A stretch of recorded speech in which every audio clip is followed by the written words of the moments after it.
Влади, не те познавам. Познавам те.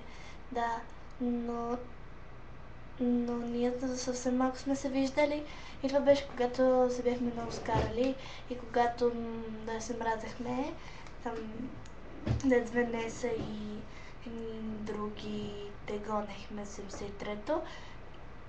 И да, беше се много надъхала за това.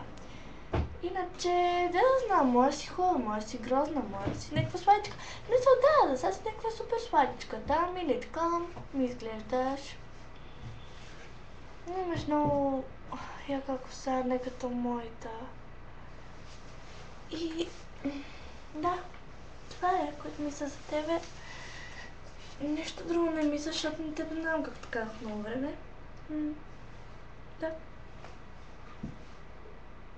Трябва да се видим, ако трябва да се опознаем.